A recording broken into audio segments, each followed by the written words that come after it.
الخيار الترعوزي أو التعروزي، وهذا معدنوس خليت عليه ملح، فلفل أسود شوية، زيت زيتون أكيد، وحخلي له شوية كركم. وهاي جبتها اسم القطاعة من العراق ب1000 دينار تخبل هياتها. سويت لي فيهم هسه كليته. شوفوا حبايبي سهلة جدا، وخليها من الغسالة مع الصحون كلش سهلة هياتها. فربت لي هسه الثوم كليته. حبايبي نسوي كليته. طلعت طبعا ريحته تجنن. وهاي عندي شوية جوز هماتين راح احشي، لين عندي كمية قليلة هي شوي، ونخليها شطة حمراء، زيت زيتون، وابدي احشي وبعدين اخلي له زيت زيتون. واكيد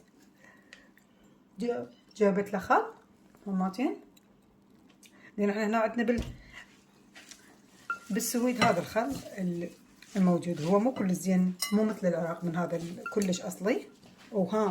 وراح اخلي له شويه يعني قوجه وياها. اول مره اخليه، حجرب واشوف شلون هيطلع. بس حبايبي تشوفون دا اسوي احشيه واخليه، بعدين اخلي له الخل والليمون وزيت الزيتون. هذا دا احشيه بالمعدنوس والثوم. وهذا الجزء دا احشيه الثاني حشيه بالجوز. وكل واحد ضايق يمنا الطرشي خلي يقول شلون الطرشي مالتي. أنا مشهود لي والله بالطرشي هماتين ما شاء الله. يعني أي شيء أسويه وكل مرة أسويه على طريقة وكلها مالتي يعني، وما شاء الله كله ينجح. شوفوا هسه هكمل وأرجع وياكم حبايبي. يعني لا يطول وياكم عليكم الفيديو. شوفوا شلون حشيه بالثوم بالمعدنوس. اوكي حبايبي، هذا احشيه جزء منه وجزء هذا اخلي له جوز بحده، لانه هو اكيد حياخذ نكهة الخل والليمون وزيت زيتون.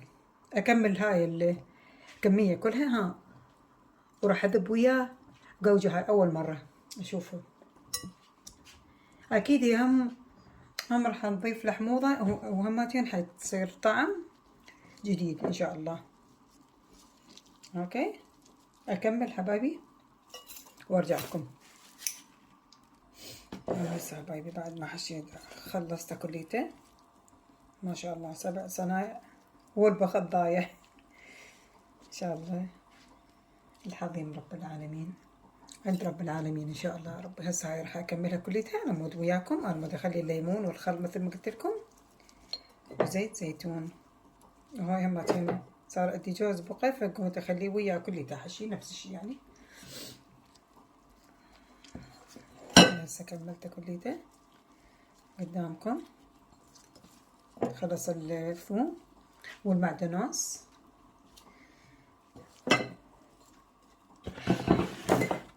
ما شاء الله الريحة طبعا من هسه تجنن. ريحة الثوم وزيت زيتون ماكو طعم. خلص هسه عندي المعدنوس والهاي راح اخليه هيك اخليه بدون اي شيء. وقلت لكم اول مرة اخلي له قوجة وان شاء الله هم راح اسويه دولمة همتين اخلي لها قوجة من هاي. خلي اشوف لان صاير همتين ترند وبدي اشوف والله شلون يصير طعمها طيب. ولا هي كلش طيبة، هي حامضة اصلا والدولمة نحبها احنا حامضة، وهي اساسا حامضة يعني. اوكي هسه جهزته كله خلاص. باعوه حبايبي شلون صار. هذا مال جوز وهذا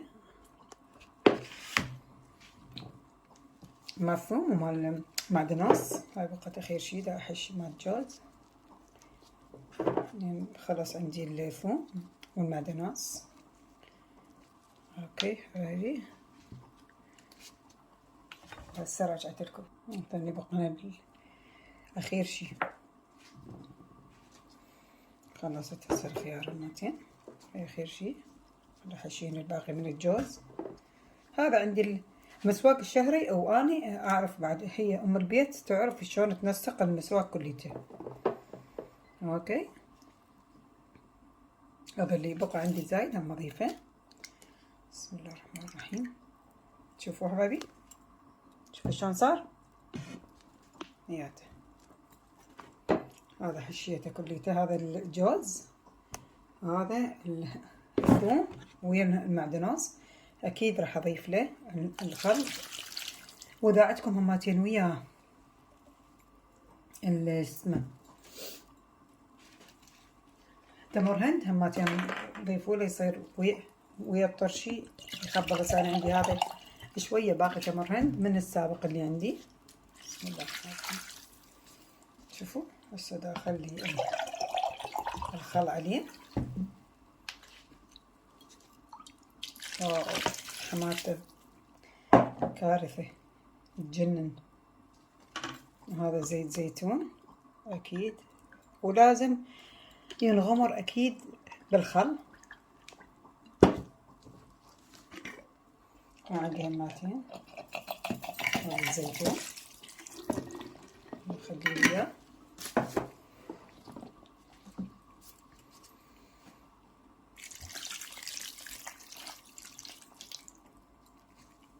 هسه اجيب الليمون واخلي عليه.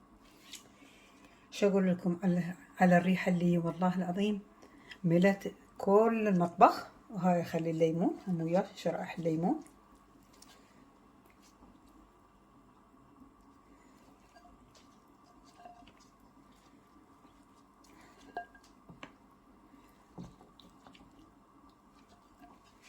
هاي الليمون هم اعصر عليه. شلون صار يا الهي.